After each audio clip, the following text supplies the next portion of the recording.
اسی طریقے سے یہ بات بھی سمجھ لیں کہ حدیث میں جو بات ارشاد فرمائی گئی ہے من وسع علی اہلہ یوم عاشوراء وسع اللہ علیہ سائر سنت، کہ جو شخص عاشورہ کے دن اپنے اہل و عیال پر وسعت کرے، کھانے پینے میں کچھ اچھی چیزیں رکھے، کچھ عمدہ چیزیں رکھے، فرمایا کہ سارے سال میں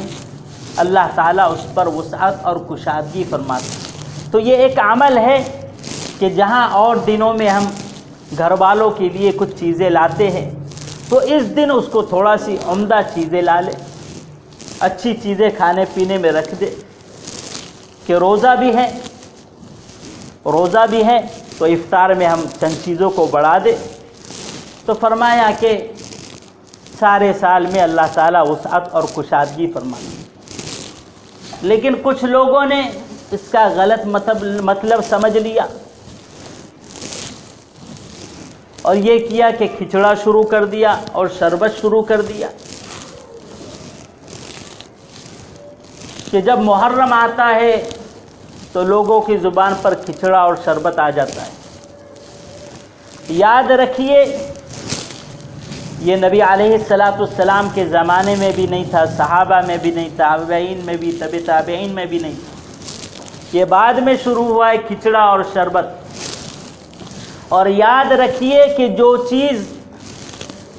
شریعت اور اسلام کا جز بننے لگے، آج لوگ کیا سمجھ رہے کہ کھچڑا بنانا اور اس کو کھلانا اور غریبوں میں تقسیم کرنا اور شربت اس دن پلانا اور اس کو بنانا اور سب میں اس کو بانٹنا یہ ثواب کا کام ہے۔ تو جب لوگ ایک غلط چیز کو ثواب کی چیز سمجھ کر کرتے ہیں تو اس کا روکنا انتہائی ضروری ہے، بلکہ اس چیز کو منع کیا جائے، اس کو روکا جائے کہ یہ چیز ثابت نہیں ہے۔ یہ اور بات ہے کہ آپ نے اگر حدیث کا مطلب یوں سمجھا کہ بھئی چلو اپنے آپ کو بھی ہم اچھی چیزیں، عمدہ چیزیں گھر میں لا رہے تو ایک دو پڑوسیوں کے بھی لیے لا لے، غریبوں کے لیے بھی لا لے، تو یہ تو کیا جا سکتا ہے، لیکن کھچڑا کو نامزد کر دینا کہ کھچڑا ہی بنانا اور شربت ہی بانٹنا، تو جب اس کو نامزد کر دیا گیا اور اس کو خاص کر دیا گیا تو یہ جو ہے بدعت ہو گیا، یہ غلط چیز جو دین میں داخل ہو رہی ہے، اس سے اس کا روکنا ضروری ہے۔ اور ثواب سمجھ کے کر رہے ہیں حالانکہ وہ ہے گناہ کا کام، کہ شریعت میں داخل ہو رہا ہے، شریعت میں داخل ہو گیا اور لوگ ثواب سمجھ کے کر رہے تو یہ تو گناہ کا کام ہو گیا۔ ثواب سمجھ کے گناہ کر رہے تو توبہ کی بھی توفیق نہیں ہوتی ہے۔ اس لیے ہم حدیث کا مفہوم یہ ہے کہ گھر والوں کے لیے کچھ عمدہ چیزیں رکھ لیں، اگر پڑوس کے لیے بھی ہم غریبوں کے لیے بھی ایک دو چیزیں لا لیتے ہیں تو لا سکتے ہیں، لیکن صرف کھچڑا ہی اور شربت ہی لانا یہ بری بات ہے۔ اس لیے اس سے بھی اجتناب کرنا چاہیے۔ تو تعزیے سے تعزیہ جو ہے یہ بھی بری بات ہے، نبی علیہ السلام سے ثابت نہیں ہے، اس سے بھی بچنا ہے، ماتم کرنے سے بھی بچنا ہے، کالے کپڑے پہننے سے بھی بچنا ہے،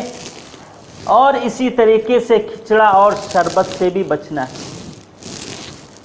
تو یہ چیزیں ہو گئی بچنے والی۔ اب میں اصل موقع پر آتا ہوں کہ شہادت کو جو لوگ غم کا مہینہ سمجھ رہے ہیں اور ماتم کا مہینہ سمجھ رہے ہیں، یہ بہت ہی غلط بات ہے۔